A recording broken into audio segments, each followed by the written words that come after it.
Browns back on the practice field. It is Ravens week, another AFC North battle at Cleveland Browns Stadium on Sunday. Let's start here. A lot of injury news to get to, and the big one for the Browns is Deshaun Watson did not throw today during the open portion of practice. He was having an issue with his shoulder, just kind of resting his shoulder. He is expected to play on Sunday against the Ravens, but Mary Kay, it's always at least a little bit concerning when your starting quarterback doesn't throw in practice. Yes, absolutely. And the unfortunate thing for us is that we talked to Deshaun before practice, so we didn't know he wasn't going to practice today or that he was going to rest this shoulder. So we were not able to ask him, is this just normal rest, or did this have something to do with the fact that he took a really, really hard hit to the shoulder right before that Jerome Ford touchdown run when he scrambled 10 yards to the 3.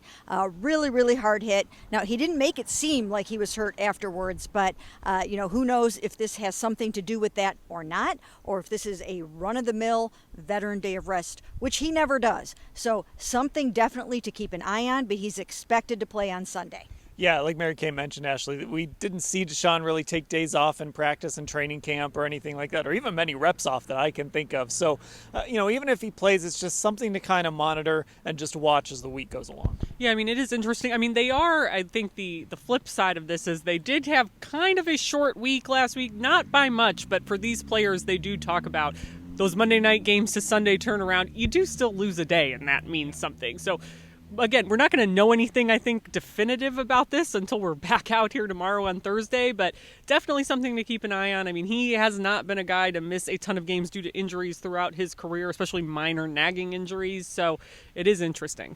And they are in this stretch of playing some really physical football teams between Pittsburgh, Tennessee, now Baltimore. They've got San Francisco coming up in a couple of weeks. Now, speaking of physical and the Ravens, Mary Kay, they're starting to get a little bit healthier. Now, that's all relative with Baltimore, but the big thing is they got 2 of their offensive linemen back on the practice field, which when you're playing the Cleveland Browns, you want to have all hands on deck on that offensive line. Absolutely, and I'll tell you what, these guys are so banged up. When I first heard that Marlon Humphrey got injured, I was thinking, if he's not back for that game, that just has such a tremendous impact on the football game. But as you mentioned, a couple of offensive linemen back for the Ravens today in practice.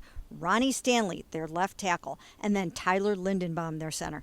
That's huge because not only do you need somebody to try like heck to hold off the on-a-terror Myles Garrett this season, but they're getting great push and pressure up the middle, sometimes from Myles and sometimes from the others. So you definitely need all hands on deck, and they have a few more now.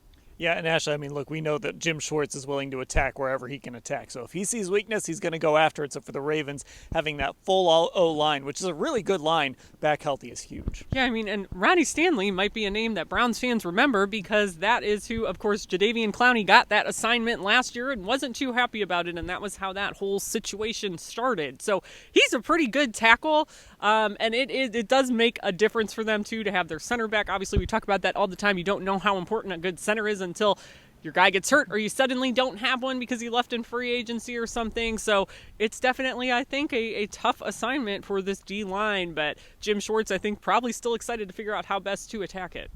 One more thing here. Myles Garrett did not win Defensive Player of the Week this week. Even though he had 3.5 sacks, he had 5 quarterback hits. He was tied for second in the NFL in pressures, according to PFF, behind Trey Hendrickson. But he did not win Defensive Player of the Week. That went to Terrell Bernard of the Bills, who had 2 sacks, had a fumble recovery, had an interception. The first player to do that in an NFL game since Brian Urlacher in 2007. But still, Mary Kay, 3.5 sacks for Myles. A forced fumble, dominant game. Are you surprised he didn't win it? Well, it probably had to be a little bit tough. Normally, 3.5 sacks and 1 strip is going to get you AFC Defensive Player of the Week. He just ran into the wrong guy in the wrong week and didn't get it. And that's, it's unfortunate for him because you start stacking some of those Player of the Week awards, and before you know it, people are voting for you for NFL Defensive Player of the Year. So he's going to have to go out and get 4 sacks this week. Yeah, maybe an angry Myles is a good Myles, Ashley. Yeah, mean, maybe he'll use it for motivation. I do think Myles doesn't always talk about this stuff, but I do think he kind of hangs on to it and uses it as motivation a little bit. Maybe not quite like a guy like Greg Newsome who keeps receipts for everything, but I think Myles is going to remember that he was maybe snubbed. He could make an argument for this week. All right, full coverage of the day here in Berea and everything leading up to maybe Myles winning that AFC Defensive Player of the Week award next week, all at cleveland.com/Browns.